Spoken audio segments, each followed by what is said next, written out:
प्यारे बच्चों xylem online Hindi class में सबका स्वागत करता हूं. എല്ലാ മക്കളും നല്ല അടിപൊളിയായിരിക്കുന്നല്ലോ. എല്ലാ മക്കളും പരീക്ഷയ്ക്ക് വേണ്ടി നല്ല സെറ്റ് ആയിട്ട് തയ്യാറായിക്കൊണ്ടിരിക്കുകയാണ്. വളരെ പ്രധാനപ്പെട്ട ഈ പരീക്ഷയിൽ വരുന്ന നമ്മുടെ ഹിന്ദിയുടെ ഒരു ചോദ്യമാണ് നമ്മൾ ഡിസ്കസ് ചെയ്യുന്നത്. നോക്കൂ മക്കളെ, കോഷ്ടക് സേ ഉചിത് പേശാവർ കെ നാം ചുൻകർ താലിക വരെ അല്ലേ. കോഷ്ടക് സേ എന്ന് പറഞ്ഞു കഴിഞ്ഞാൽ ബ്രാക്കറ്റിൽ നിന്നും അല്ലേ, ബ്രാക്കറ്റിൽ നിന്നും എന്താ പറഞ്ഞത്, ഉചിത് അല്ലേ, ഉചിതമായ എന്ത് തിരഞ്ഞെടുക്കാൻ പറഞ്ഞു? ആ പേശാവർക്ക് നാം അല്ലേ, ആ തൊഴിലുകാരുടെ എന്ത് തിരഞ്ഞെടുക്കാനാ പറഞ്ഞേ? നാം അല്ലേ. നാം എന്ന് പറഞ്ഞു കഴിഞ്ഞാൽ എന്താണ്? പേരാണ്. പേര് ചുൻകർ താലിക വരെ, തിരഞ്ഞെടുത്തുകൊണ്ട് അല്ലേ, തിരഞ്ഞെടുക്കുക. എന്നിട്ടോ താലിക വരെ, കോളം. എന്ത് ചെയ്യണം? കോളം നിറക്കണം അല്ലേ. ഭരെ എന്ന് പറഞ്ഞാൽ നിറക്കൂ. അപ്പൊ കോളം നിറക്കൂ. അപ്പൊ എന്ത് ചെയ്യണം? ബ്രാക്കറ്റിൽ നിന്നും ഉചിതമായ തൊഴിൽ ചെയ്യുന്ന ആളുകളുടെ, തൊഴിലുകാരുടെ പേര് തിരഞ്ഞെടുത്തിട്ട് എന്ത് ചെയ്യണം? കോളം പൂർത്തീകരിക്കണം. അപ്പൊ താഴെ ബ്രാക്കറ്റും തന്നിട്ടുണ്ടാവും, ഒരു കോളവും തന്നിട്ടുണ്ടാവും. അപ്പൊ ആ കോളം പൂർത്തീകരിച്ച് നമ്മൾ എന്ത് ചെയ്യണം? എഴുതണം അല്ലേ. അപ്പൊ ആ കോളം ഒന്ന് ഫസ്റ്റ് നോക്കാം നമുക്ക് അല്ലേ. എന്താണ് കോളം?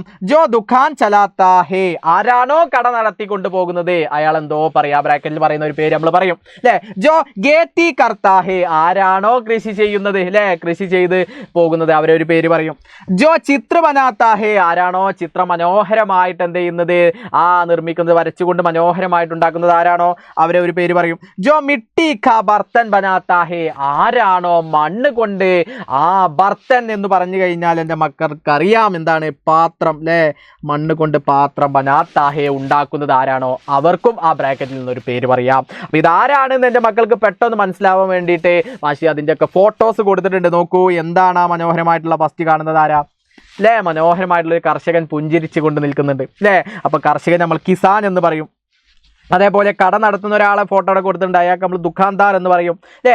അതേപോലെ മണ്ണ് കൊണ്ട് മനോഹരമായ വ്യത്യസ്ത രീതിയിലും ആകൃതിയിലൊക്കെ ഉള്ള പാത്രം ഉണ്ടാക്കുന്ന ആളെ നമ്മൾ എന്ത് പറയും? കുംഹാർ അഥവാ പോട്ടർ എന്ന് പറയും അല്ലേ. അതേപോലെ ചിത്രം മനോഹരമായ കണ്ണിന് കുളിർമയേകുന്ന ചിത്രങ്ങൾ നിർമ്മിക്കുന്ന അദ്ദേഹത്തെ നമ്മൾ ആര് പറയും? ചിത്രകാർ എന്ന് പറയും അല്ലേ. അപ്പൊ ഇതെന്ത് ചെയ്താൽ മതി? സിമ്പിളായിട്ട് നമ്മൾ എന്ത് ചെയ്താൽ മതി? എഴുതിയാൽ മതി അല്ലേ. അപ്പം നമുക്ക് എന്ത് ചെയ്യാം? ഇത്തരത്തിൽ കോളം ഫില്ല് ചെയ്യാം. ജോ ദുഃഖാൻ ചലാത്താ ഹേ, ആരാണോ കട നടത്തി കൊണ്ടുപോകുന്നത് അവരെ വിളിക്കും നമ്മൾ എന്ത്? ദുഃഖാന്താർ അല്ലേ, ഷോപ്പ് കീപ്പർ അല്ലേ, കടക്കാരൻ എന്ന് നമ്മൾ പറയും. ജോ ഗേത്തി കർത്താ ഹേ, ആരാണോ കൃഷി ചെയ്യുന്നത് അല്ലേ, കൃഷി ഉണ്ടാക്കുന്നത് അവരെ നമ്മൾ എന്ത് പറയും? കിസാൻ എന്ന് പറയും, കർഷകൻ എന്ന് പറയും അല്ലേ. ജോ ചിത്ര ബനാത്താ ഹേ, ആരാണോ എന്ത് ചിത്രം മനോഹരമായിട്ടല്ലേ പെയിന്റ് ഒക്കെ ചെയ്യുന്നത് അവരെ നമ്മൾ എന്ത് പറയും? ചിത്രകാർ എന്ന് പറയും. ജോ മിട്ടി കാ ബർത്തൻ ബനാത്താ ഹേ, ആരാണോ മണ്ണ് കൊണ്ട് പാത്രം ഉണ്ടാക്കുന്നത് അവരെ നമ്മൾ എന്ത് പറയും? കുംഹാർ എന്ന് പറയും. അതിൻ്റെ ഒക്കെ ചിത്രങ്ങളും അതിന് നേരെ മാഷ് കൊടുത്തിട്ടുണ്ട്. സിമ്പിളായിട്ട് നിങ്ങൾക്ക് ഐഡന്റിഫൈ ചെയ്യാൻ കഴിയും. അപ്പം നിങ്ങൾ വളരെ ലളിതമായിട്ട് മനസ്സിലാക്കുന്നു. കട നടത്തി കൊണ്ടുപോകുന്ന ആളെ ദുഃഖാന്താർ എന്ന് പറയുന്നു. കൃഷി ചെയ്യുന്ന ആളെ നമ്മൾ കർഷകൻ എന്ന് പറയുന്നു. മനോഹരമായിട്ടുള്ള ചിത്രം വരക്കുന്ന ആളുകളെ നമ്മൾ എന്ത് പറയും? ചിത്രകാർ എന്ന് പറയുന്നു. അതേപോലെ മണ്ണ് കൊണ്ട് വ്യത്യസ്ത രീതിയിലും ആകൃതിയിലും ഒക്കെ ഉള്ള പാത്രങ്ങൾ നിർമ്മിക്കുന്ന ആളെ കുംഹാർ എന്ന് നമ്മൾ എന്ത് ചെയ്യും? പറയുന്നു. അപ്പൊ ഇത്തരത്തിൽ നിങ്ങൾ വളരെ എളുപ്പത്തിൽ ലളിതമായി നിങ്ങൾ ഐഡന്റിഫൈ ചെയ്ത് കോളം നിറച്ചു കഴിഞ്ഞാൽ നിങ്ങളെ ഈ വരുന്ന ഓണപരീക്ഷയിൽ കാത്തിരിക്കുന്നത് 4 മാർക്കാണ്. എളുപ്പത്തിൽ വളരെ സിമ്പിളായിട്ട് നമുക്ക് എന്ത് ചെയ്യാൻ കഴിയും?